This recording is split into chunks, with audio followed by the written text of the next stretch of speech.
Tema kita bulan ini Holy Legacy. Dari Ulangan 4 ayat 9 sampai 40. Holy Legacy itu adalah warisan kudus yang dari Tuhan yang diberikan kepada setiap anak-anaknya, yaitu saudara juga dan saya, yang dikasihi dan yang mengasihi Tuhan. Apa sih warisan itu?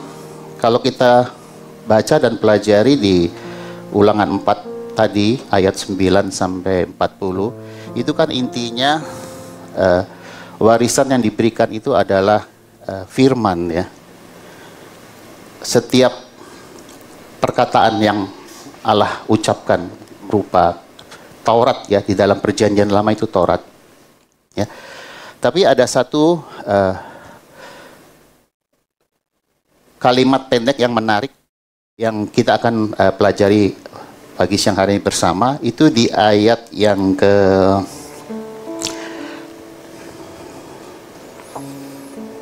minta tolong Pak Hendro, Ulangan 4 10 ayatnya yang ke-10.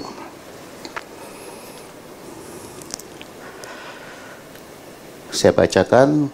Yakni hari itu ketika engkau berdiri di hadapan Tuhan Allahmu di Horeb, waktu Tuhan berfirman kepadaku, suruhlah bangsa itu berkumpul kepadaku, maka aku akan memberi mereka mendengar segala perkataanku.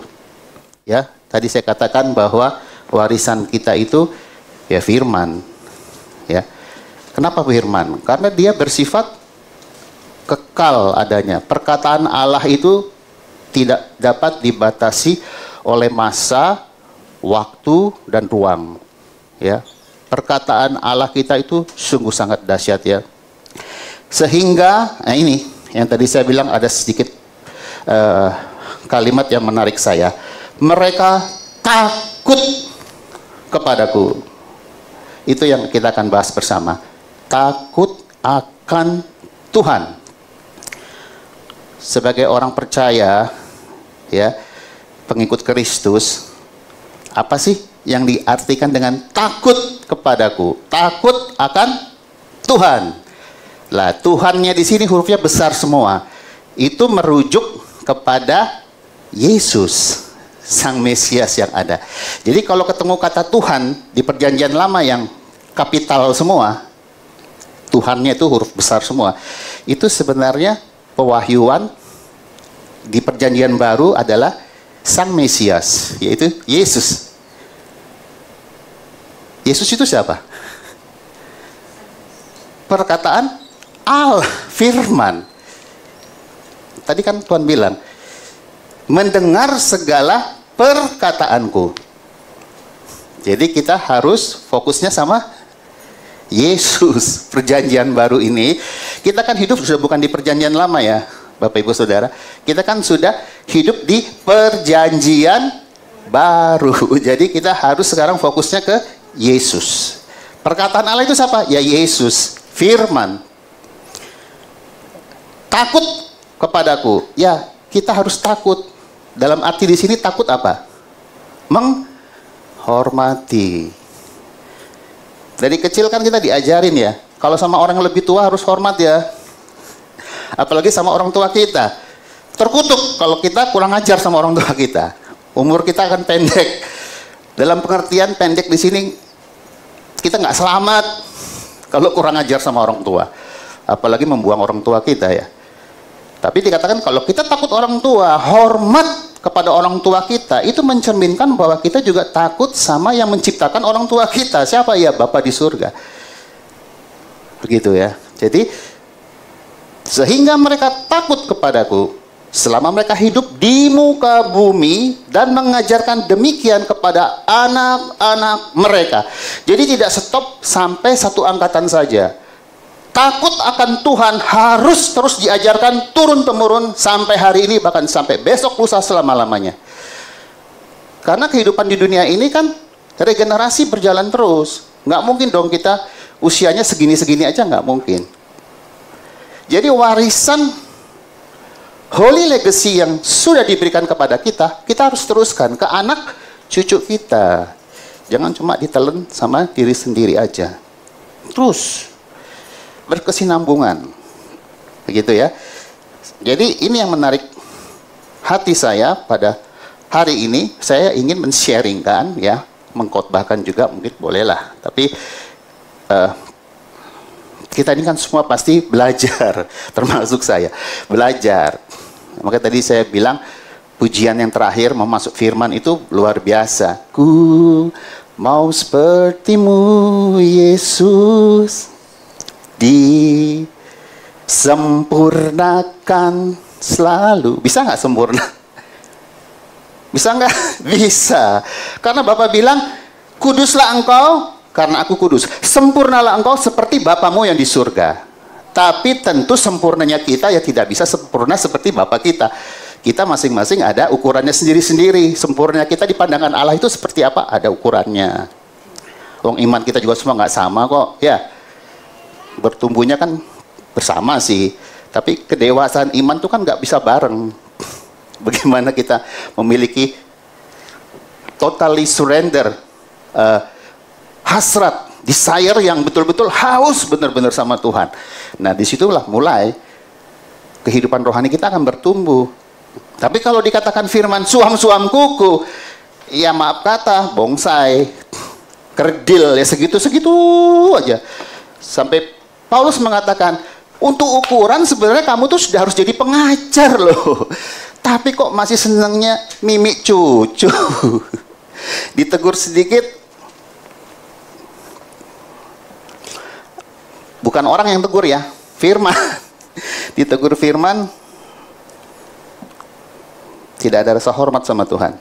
Nah, gereja Tuhan, ini saya berbicara bukan menunjuk ke satu pribadi, enggak loh. Seperti hamba-hamba Tuhan di tempat ini mengatakan, kalau kita berbicara di depan ini, yang pertama kena tuh yang menyampaikan firman. Pinter-pinter ngomong di sini, tapi kita tidak bisa memberi teladan. Di mata Tuhan kosong. Ya, hari-hari ini Tuhan sedang mereparasi, repair. Barang yang rusak kan harus di-repair. Tuhan bilang gerejaku ini harus di-repair. Lah sekarang Tuhan bagaimana mau menjemput kekasihnya di awan-awan kalau gerejanya, ini kembali ya, saya tidak berbicara tentang individu, saya berbicara tentang gereja Tuhan. Siapapun pengikut Yesus, tubuh Kristus, dia adalah gereja Tuhan. Sudah lahir baru, tunjukkan buah-buah lahir barumu. Proses Pak, oke proses. Mau sampai kapan? Harus dong kita memiliki desire, kehausan, kerinduan yang dalam. Tuhan, aku sungguh-sungguh mau lahir baru. Proses Pak, boleh proses, silakan. Semua akan mengalami itu. Begitu. Jadi hari-hari ini Tuhan sedang mereparasi gerejanya untuk dipulihkan dan disembuhkan dari setiap sakit penyakit rohani. Kalau sakit tubuh ini kecil bagi Tuhan. Di Injil Matius, Markus, Lukas, Yohanes, apa yang nggak Tuhan bisa lakukan? Semua bisa. Oh, orang mati aja Tuhan bangkitkan kok. Apalagi coba sakit penyakit tubuh, kecil bagi Yesus, kecil. Yang terpenting adalah hati dan jiwamu harus di-repair. Ini kita berbicara untuk gereja Tuhan tadi ya, konteksnya ya. Jangan merasa tertuduh. Ini saya berani menyampaikan ini karena ada dorongan Roh Kudus. Tuhan bilang sampaikan, jangan takut sama manusia. Betul nggak? Ada nggak ayatnya? Ada di Kisah Para Rasul. Pilih mana, kata Petrus? Takut sama manusia atau takut sama Tuhan Allahku? Petrus bilang, saya lebih takut sama Allahku. Itu cara kita menghormati Tuhan kita. Takut akan Tuhan, itu yang benar. Bukan takut sama manusia. Manusia kita ini semua hanya hembusan nafas. Untuk dapat, ya, jadi di-repair supaya kita dipulihkan, disembuhkan dari sakit hati, jiwa, ya, agar roh kita ini dapat menjadi dewasa di dalam Dia dengan tujuan mulia. untuk dapat menjadi terang dan garam. Berkali-kali kita dengar firman, oh oke, aku jadi terang, oke, aku jadi garam. Apakah sudah diaplikasikan dalam kehidupan sehari-hari? Proses, Pak. Oke, proses nggak apa-apa. Memang kita semua harus belajar akan hal itu. Di tengah kegelapan dunia yang ada, dapat menjadi berkat dan bukan sandungan. Kita di-repair dengan tujuan yang mulia, agar kita dapat menjadi berkat dan bukan sandungan. Sering nggak kita dengar, Kristen kok kayak gitu caranya, Kristen kok ngono. Juga dalam mereparasi gerejanya, itu Tuhan sedang mempersiapkan gerejanya untuk dijemput. Tadi saya katakan, di awan-awan. Kita ini adalah kekasih Tuhan, gereja Tuhan. Inilah masanya Tuhan sedang mereparasi gerejanya, agar kita kedapatan dewasa dan siap untuk dijemput di awan-awan dalam kekekalan yang mulia. Kenapa mesti Tuhan Yesus yang menjadi fokus kita? Kan tadi sudah kita pelajari di Ulangan bahwa Tuhan bilang agar mereka selalu mendengarkan setiap perkataan yang sudah aku ucapkan, ya, mengajarkannya kepada anak cucu, ya. Itu menjadi satu bagi saya legal holy legacy. Warisan yang kudus, yang sempurna, yang dari Bapa kita di surga. Yesus akan membawa dan menyertai kita untuk masuk dalam kekekalan.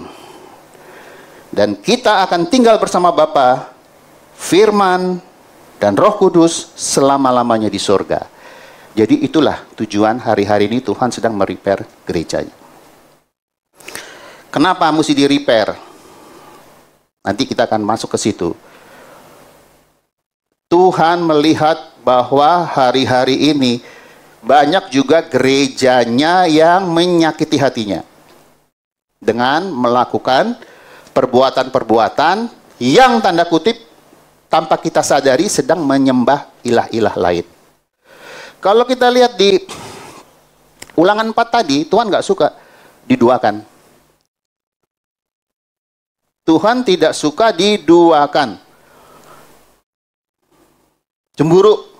Roh yang kutempatkan di dalammu membuat aku cemburu. Kalau kita lebih mengidolakan, lebih memfokuskan perkataan apa dari manusia di sekitar kita, ketimbang kita peduli terlebih hanya kepada perkataan Yesus. Bapa, maksud saya itu Yesus, firman yang kita tahu, ya, kita kenal. Di Amsal 1 ayat 7, di Amsal 1 ayat 7, firman Tuhan dengan jelas mengatakan, kita banyak di Amsal ini. Takut akan Tuhan adalah permulaan pengetahuan. Permulaan pengetahuan. Tetapi orang bodoh menghina hikmat dan didikan. Tidak tahu hormat kepada firman. Takut akan Tuhan adalah permulaan pengetahuan. Pengetahuan apa di sini maksudnya? Untuk saudara dan saya dapat mengenal pribadi siapa Allah yang kita sembah. Siapa itu firman? Dan siapa itu Roh Kudus? Bapa di surga telah menetapkan segala sesuatu apa yang ada di muka bumi ini, termasuk setiap manusia yang adalah ciptaannya. Kita tahu bahwa ini juga penting, harus diperhatikan. Pemberontakan pertama yang dilakukan oleh manusia di Taman Eden. Oleh siapa? Hawa. Yang akhirnya memujuk suaminya si Adam. untuk memberontak. Nah itu tadi kan saya bilang, sebenarnya kan dia nggak sadar kalau dia ini sedang memberontak. Lebih mendengar perkataan iblis. Seperti tadi saya katakan, lebih memusingkan dengan perkataan-perkataan sekitar kita ketimbang kita peduli kepada setiap perkataan Allah, yaitu firman sebagai warisan legacy yang kudus, yang kekal adanya. Jadi betapa pentingnya dikatakan bahwa takut akan Tuhan itu harus ada pada setiap kita. Mungkin 2 minggu lalu, saya kurang tahu persisnya, tapi saya selalu, kalau apa-apa saya suka catat ya. Saya itu dapat begini, di renungan pagi saya sendiri sama Tuhan. Begini loh, Tuhan tuh mengajarkan saya begini loh. Bisa nggak sampai ya, setiap perkataan yang keluar dari mulutmu aja, kalau nggak sesuai dengan hatiku, Tuhan bilang, engkau tersentuh. Maksudnya apa Tuhan? Mungkin seringkali tanpa sadar ya, kita mengeluarkan kata-kata yang menusuk atau melukai orang lain, tapi kita nggak sadar. Nah, bagaimana kita dapat minta kemurahan dari Tuhan? Pada saat kita melakukan itu, kita langsung disadarkan. Ampun Tuhan, kenapa aku sudah berkata seperti itu kepada dia? Nah itu tadi, kita di-repair bukannya untuk menjadi berkat, malah melalui perkataan mulut kita yang tanpa kita sadari, kita malah menjadi sandungan. Itu hal kecil, kecil itu Pak. Nah justru dari yang kecil-kecil ini diberesin dulu. Yang kecil-kecil nggak mau diberesin, Tuhan bilang ya susah. Bagaimana yang besar aku mau bereskan? Jadi maksudnya, saya harap kita semua bisa nangkep ya.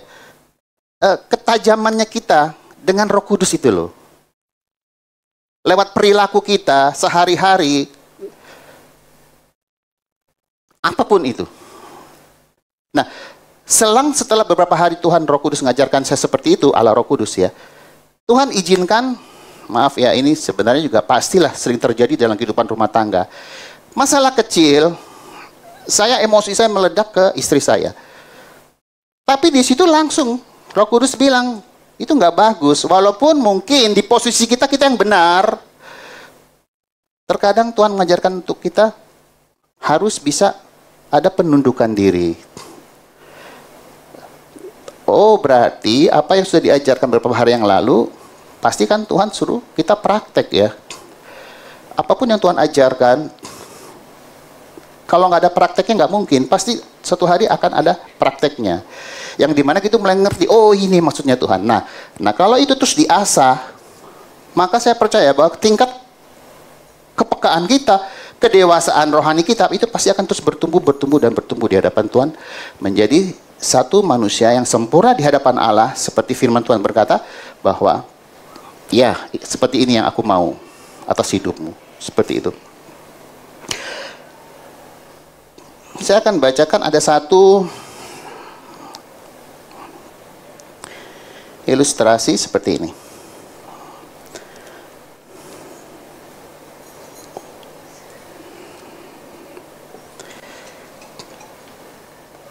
Dari Lukas 15 ayat 28, tapi nggak usah dibuka mungkin Pak Hendro.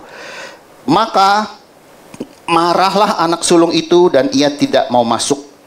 Lalu ayahnya keluar dan berbicara dengan dia. Ini cerita tentang anak sulung dan si bungsu ya. Si bungsu sudah berfoya-foya menjual warisan dari orang tuanya, ya dikatakan ya, main perempuan dan lain sebagainya di negeri asing. Akhirnya di situ terjadi kelaparan, dia disadarkan untuk kembali ke bapaknya. Nah di sini di ayat 28 berkata bahwa anak sulung ini nggak terima kalau si bungsu ini balik gitu loh. Kita petik pelajaran begini, dosa daging dan dosa roh adalah dosa yang berasal dari hawa nafsu, kedagingan yang dapat mencerminkan kehidupan pribadi kita yang sesungguhnya. Kalau hidup kita masih dikuasai oleh dosa, dikatakan bahwa kita sedang mencerminkan kehidupan pribadi kita yang sesungguhnya di hadapan sesama kita. Sementara kita sudah belajar, kita harus mempresentasikan kehidupan Yesus. Mungkin kata saya kurang tepat ya. Kita ini kan duplikatnya Yesus. Maksudnya gini, Yesus itu yang sulung, kita ini kan adik-adiknya ya. Nah, bagaimana kok kita bisa serupa dengan Yesus kalau kita kecolongan seperti ini? Ya, masih dikuasai dosa daging dan dosa roh. Dalam kisah anak sulung yang hilang, sikap si sulung memberi contoh tentang dosa roh. Kita mungkin menilai anak yang hilang itu lebih buruk daripada si sulung. Oh ya jelas lah ya, enak aja dia sudah ngabisin warisan, main perempuan dan lain sebagainya. Mungkin juga melakukan hal-hal yang jahat di mata Tuhan ya, tidak takut akan Tuhan. Nah, terus namun pada akhir kisah itu penting untuk diperhatikan. Anak yang hilang tersebut dipulihkan, diampuni, dan dipenuhi dengan sukacita dari Bapa. Dipulihkan karena diampuni. Bisa nggak kita diampuni kalau kita nggak ngaku kesalahan-kesalahan kita? Tapi kan Allah Maha Tahu ya. Iya, itu nggak usah diomongin ya. Allah Bapa kita Maha Tahu, Dia Maha Hadir, Maha Kuasa, Maha Tahu. Tapi yang diinginkan oleh Tuhan kita ngaku. Ini anak bungsu ini ngaku, makanya dia dipulihkan, diampuni akan dosa-dosanya, dan dipenuhi, diganti dengan sukacita yang dari Bapa. Sedangkan si sulung berdiri di luar dan menolak untuk masuk. Kan nggak mau si sulung masuk mengikuti acara pesta dari kembalinya yang terhilang. Catatan, iri hati, cemburu, kepahitan, kebencian, pembelaan diri, mudah tersinggung, dan tidak ada rasa bersyukur, itu merupakan watak si sulung. Kelihatannya sih rohani, tinggal di rumah Bapa, wah bekerja di ladang Bapa, melakukan segala sesuatu yang diperintahkan Bapa. Ternyata iri hati, cemburu, simpan kepahitan, kebencian, pembelaan diri, mudah tersinggung, dan tidak ada rasa bersyukur. Itu adalah merupakan watak dari si sulung.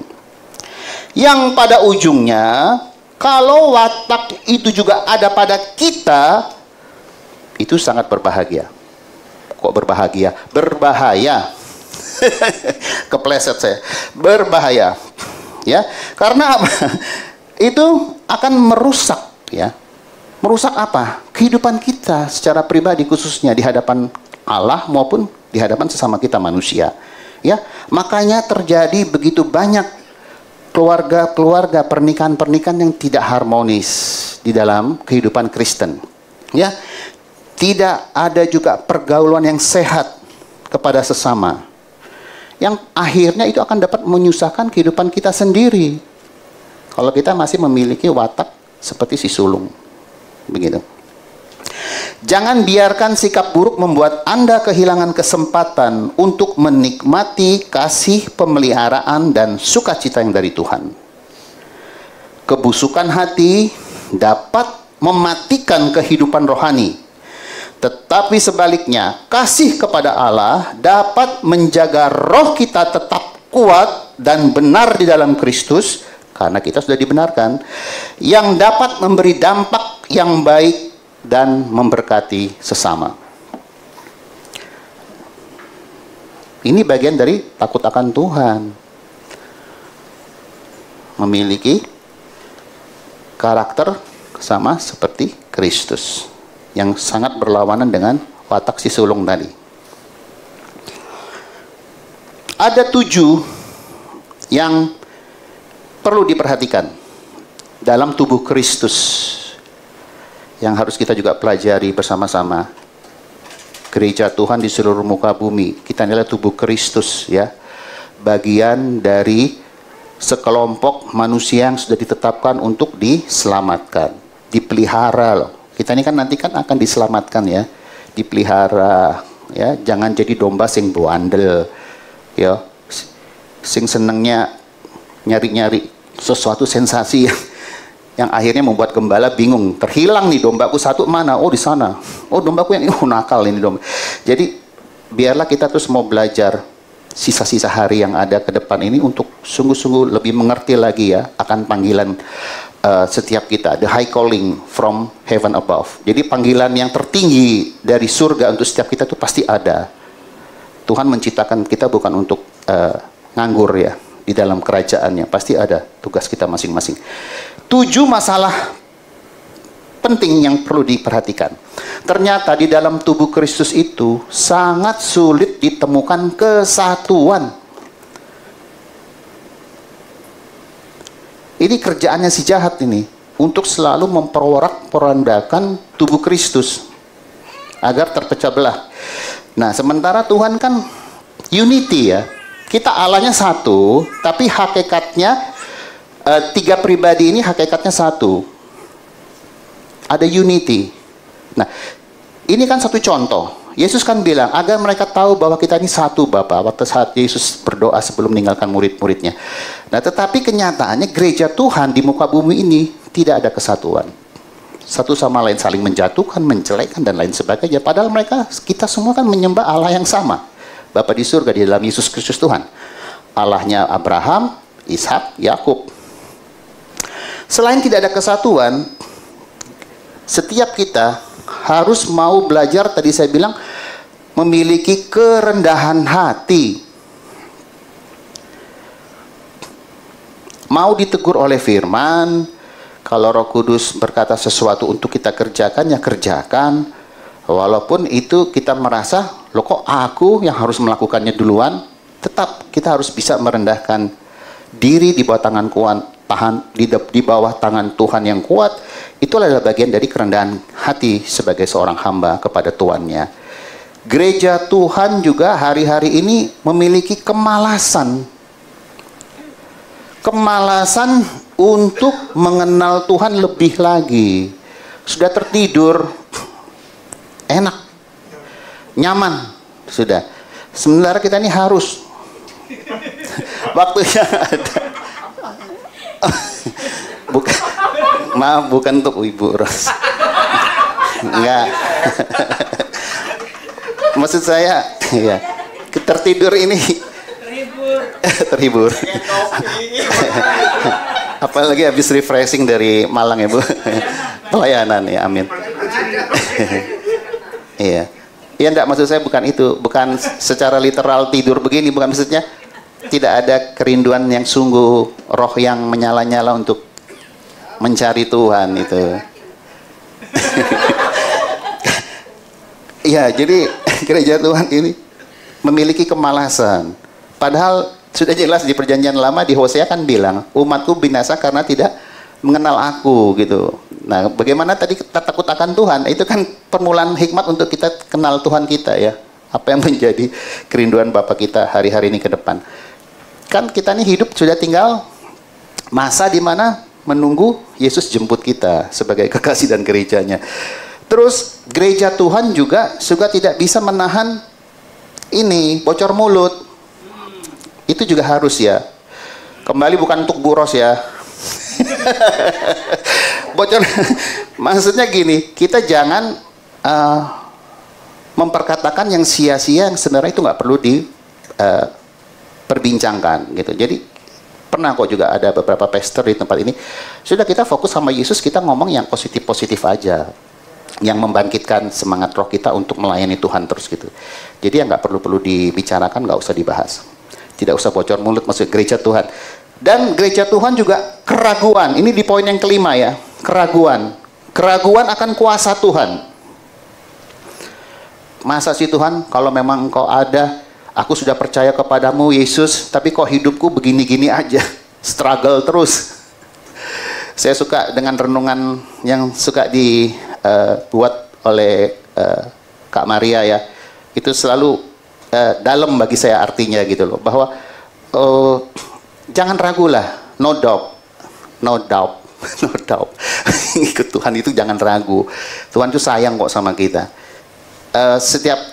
Setiap struggle yang boleh kita Tuhan izinkan kita alami ya, kerikil-kerikil itu. Sebenarnya itu kalau kita fokusnya sama Yesus, sama setiap perkataan Allah yang sudah keluar dari mulut Allah, yang di perjanjian baru kita hidup ini adalah Yesus yang kita kenal ya. Setelah dia inkarnasi dari firman menjadi manusia, pasti kita anggap kecil kok. Kerikil-kerikil itu nggak ada apa-apanya. Justru ini batu loncatan untuk iman saya bertumbuh. Leap of faith ya. Ya, jadi iman kita ini malah makin naik gitu. Percaya, tidak lagi ada keraguan dengan siapa pemilik kita, yaitu Bapa di surga di dalam firman-Nya, Yesus Kristus Tuhan, dan rohnya yang ada dalam setiap kita. Nah, juga yang keenam, gereja Tuhan ini suka mempunyai pemikiran yang salah. Pemikiran yang salah tentang Tuhan. Ya, apa-apa kadang-kadang mereka lebih suka menyalahkan Tuhan atau sesamanya manusia. Sama seperti Adam, Hawa. Tahu ya ceritanya kan? Satu nyalain ular, satu nyalain istrinya.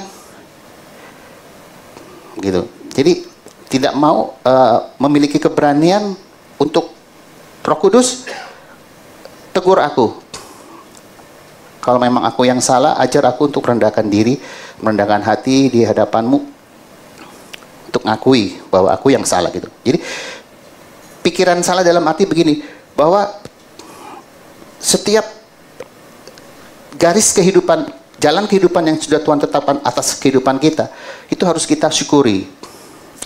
Seberapa besar tantangan yang ada, pergumulan yang ada, tetap satu hal yang kita tahu bahwa pemeliharaan Allah Bapa di surga atas setiap kehidupan kita itu nyata dan sempurna. Nggak pernah salah. Terus katakan kepada diri sendiri, engkau tidak pernah salah Tuhan. Dalam setiap langkah hidupku. Itu justru mengajar kita untuk menjadi dewasa di dalam Tuhan. Dan yang terakhir, poin ketujuh, yang masalah harus diperhatikan di gerejanya adalah himpitan dari musuh.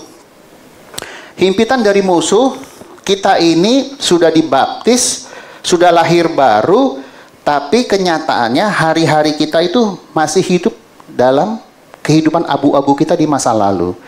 Kamu kan dulu begini, kamu kan dulu mabuk-mabuk, kamu kan dulu, ya gitu, yang semacam itulah. Himpitan musuh. Jadi himpitan musuh yang selalu membuat kita akhirnya lemah. Iman percaya kita kepada Tuhan tuh hilang gitu loh. Kita sudah lahir baru, sudah percaya Yesus, terima Dia sebagai Tuhan dan Juru Selamat, tetapi kehidupan kita masih digandol dengan kehidupan lama, kehidupan abu-abu kita yang lama. Setiap kita, masa lalu kita pasti ada abu-abunya. Tidak ada satupun firman Tuhan mengatakan manusia itu dari lahir sudah sempurna, nggak ada. Setiap kita sudah kehilangan kemuliaan Allah, sudah berdosa. Tapi pada saat kita memutuskan untuk menerima Yesus sebagai Juru Selamat, nah itu kita kan perjalanan hidup kita dihitung dari situ lahir baru. Ya, hidup kita itu sudah menjadi ciptaan baru, yang lama sudah berlalu, yang sesungguhnya kemuliaan Tuhan sudah terbit atas hidupku, dan hidup kita ini sudah bukan milik kita lagi, melainkan milik Allah, bukan milik musuh lagi. Karena sebelum kita terima Yesus, firman Tuhan pun mengatakan bahwa kita ini ditunggangi oleh iblis. Kita memberontak kepada Allah tadi yang tadi saya katakan. Ini juga perlu diperhatikan, dosa pemberontakan itu bahaya sekali di hadapan Tuhan.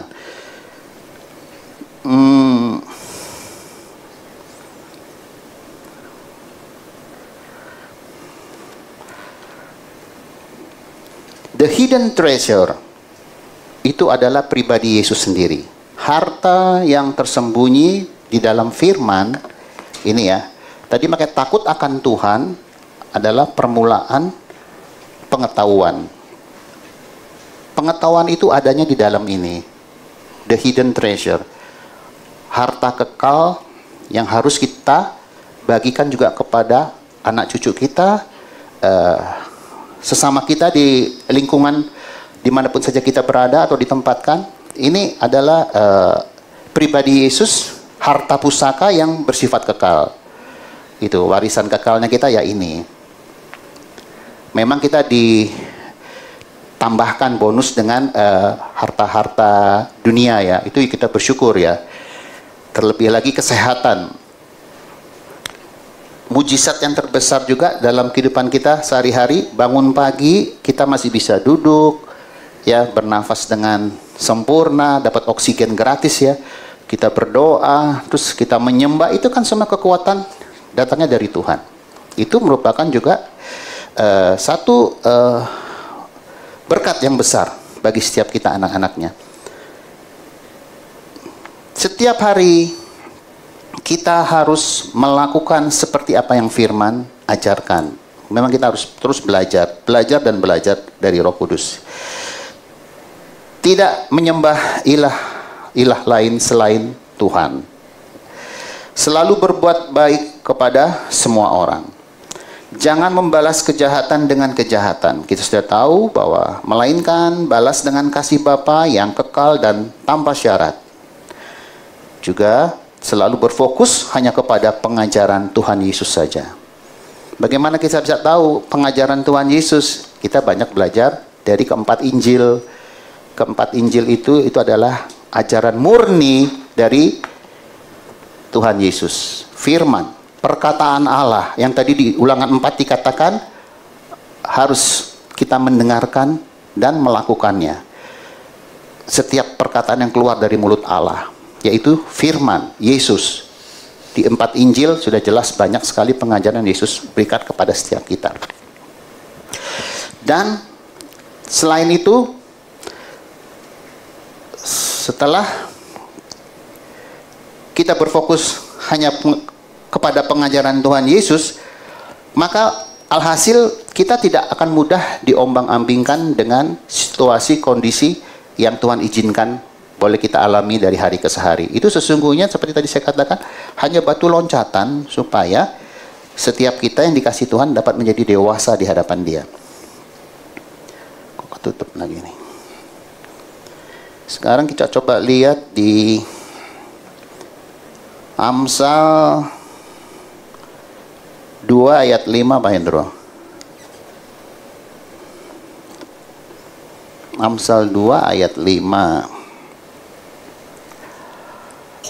Sama ya, maka engkau akan memperoleh pengertian tentang takut akan Tuhan dan mendapat pengenalan akan Allah. Ini firman-firman yang berhubungan dengan takut akan Tuhan. 3:7. Ini semua di Amsal sih.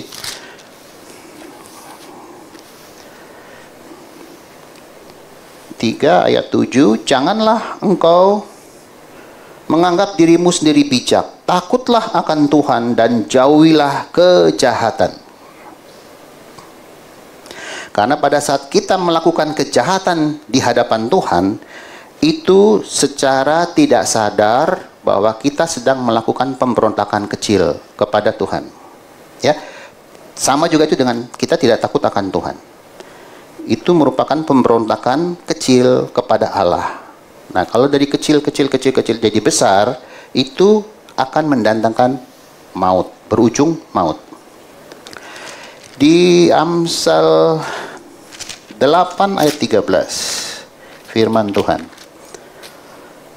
Takut akan Tuhan ialah, kembali diulang, membenci kejahatan. Aku benci kepada kesombongan, kecongkakan, tingkah laku yang jahat, dan mulut penuh tipu muslihat.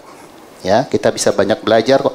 Saya percaya bahwa Roh Kudus akan menyingkapkan, memberi pengertian ya dan pencerahan, illuminate kepada setiap hati kita yang sungguh-sungguh mau belajar firman. Apa sih yang maksud dengan takut akan Tuhan? Terus 9 ayat 10, Amsal 9 ayat 10, permulaan hikmat adalah takut akan Tuhan dan mengenal yang Maha Kudus adalah pengertian. Pokoknya ini akan diulang-ulang terus di Amsal. Maka nih saya referensinya di satu kitab aja. Kalau kita ketik di sini pencarian di Amsal saja, takut akan Tuhan, ini keluar semua kok. Terus 9 ayat 10 tadi sudah. Oh belum. Sudah ya, tadi 9 ayat 10 ya. Oh sudah ya. 10:27. Takut akan Tuhan memperpanjang umur, tetapi tahun-tahun orang fasik diperpendek. Memperpanjang umur di sini di Amsal 10 ayat 27, saya mendapat pengertian takut akan Tuhan memperpanjang umur. Kita ini kan hidup bukan di dunia ini saja. Justru saya suka memberikan penjelasan. Saya dapat pengertian dari Roh Kudus bahwa hidup yang sesungguhnya itu nanti. Pada saat kita menarik napas terakhir di muka bumi ini, nah itu hitungannya mulai. Kita hidup di dalam kekekalan. Jadi memperpanjang umur di sini maksudnya nanti kita sama-sama akan kumpul di rumah Bapa. Tapi kalau kita orang fasik, menjadi sama, maksud saya seperti orang fasik, kita nggak akan ketemu. Hanya umurnya kan pendek.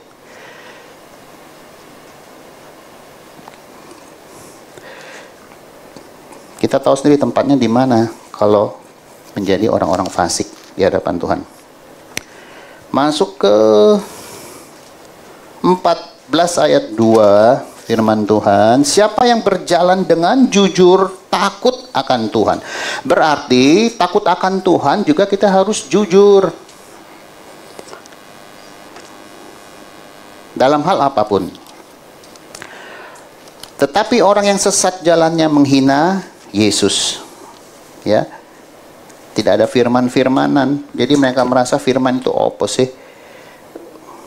Mereka nggak butuh akan firman. 14, 26 sampai 27 firman Tuhan. Dalam takut akan Tuhan ada ketentraman yang besar, bahkan ada perlindungan bagi anak-anaknya. Oh, jaminan. Saudara, kita takut akan Tuhan, tentram hidup kita. Ada perlindungan yang dari surga. 27, takut akan Tuhan adalah sumber kehidupan sehingga orang terhindar dari jerat maut, dari tipu muslihat iblis. Pengertiannya seperti itu. Masuk lagi di 15 ayat 16. Ini jadi firman aja dulu saya bagikan. Lebih baik sedikit barang dengan disertai takut akan Tuhan daripada banyak harta dengan disertai kecemasan. Bukannya tidak boleh banyak harta, why not? Tetapi tetap pada saat kita banyak harta pun hati kita harus melekat sama Tuhan. Tetap takut akan Tuhan. Masuk di 15:33, takut akan Tuhan adalah didikan yang mendatangkan hikmat dan kerendahan hati mendahului kehormatan. Pada saat kita memiliki kerendahan hati di hadapan Tuhan dan di hadapan manusia, kita akan mendapat hormat dan pujian dari Tuhan kita. Karena apa? Kita mau kan menyerupai Dia sebagai transcenter hidup kita, Yesus. Begitu. Amsal, udah mau masuk Amsal 19:23. Ini pokoknya ketemunya aku takut firman semua.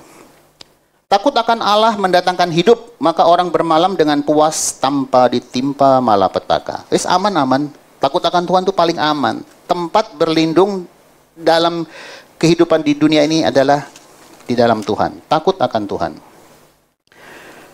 22 ayat 4. Ganjaran kerendahan hati dan takut akan Tuhan adalah kekayaan, kehormatan, dan kehidupan.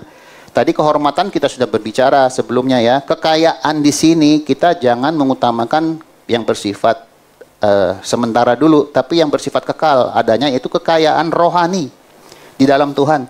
Kita akan memiliki kekayaan rohani, mengenal Tuhan lebih dekat lagi, ya, mengerti apa yang menjadi kerinduan Tuhan kita untuk hari-hari ini, apa yang harus kita kerjakan. Itulah menjadi kekayaan kita, kehormatan dan kehidupan. Kehidupan yang kekal di sini maksudnya ya, sampai selama-lamanya bersama Allah Bapa, Firman dan Roh Kudus di surga. 3 ayat 17.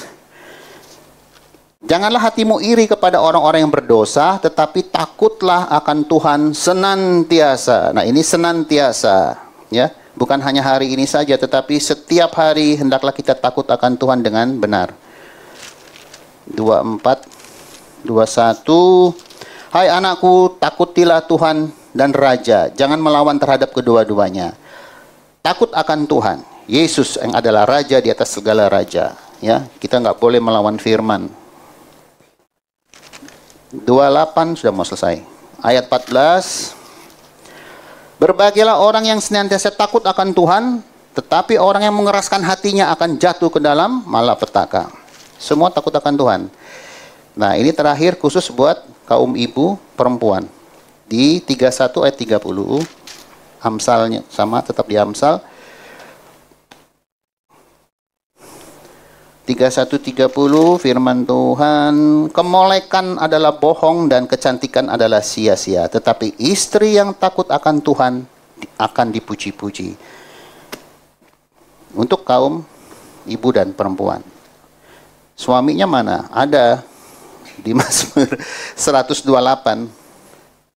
Mazmur 128 firman Tuhan juga berkata, ayat 4. Ini judulnya berkat atas rumah tangga. Sesungguhnya demikianlah akan diberkati orang laki-laki yang takut akan Tuhan. Sesungguhnya demikianlah akan diberkati. Apa diberkatinya? Nanti bapak-bapak semua baca sendiri di rumah Mazmur 128. Saya percaya bahwa Roh Kudus akan memberikan pengajaran yang sangat memberkati setiap kehidupan kita sebagai kepala rumah tangga, sebagai laki-laki, yang itu adalah seperti tema kita bulan ini, merupakan warisan yang kudus, yaitu firman yang dari Tuhan, yang akan memperkaya kehidupan rohani kita sebagai anak-anaknya. Jadi apa yang tidak Tuhan sukai dalam kehidupan kita, kita harus bisa belajar untuk tidak melakukannya. Ya, karena pada saat Tuhan tidak menyukai apa yang kita lakukan, tapi kita masih terus itu kerjakan sehari-hari, itu sama juga kita sedang membangun satu pemberontakan kecil kepada Tuhan yang tanpa kita sadari, di mana ujungnya akan menghasilkan maut bagi setiap kita.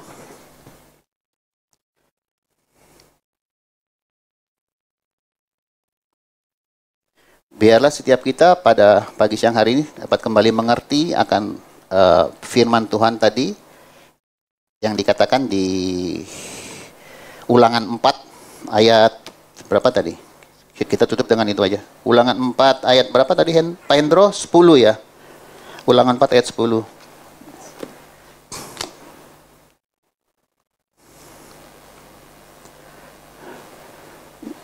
Ya, ini hari itu ketika engkau berdiri di hadapan Tuhan, ya kita ya. Kita ini kan sekarang hari-hari ini sedang terus ada di dalam hadirat Tuhan.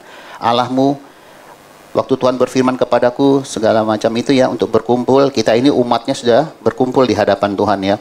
Hari-hari kita ini hidup dalam hadirat Tuhan.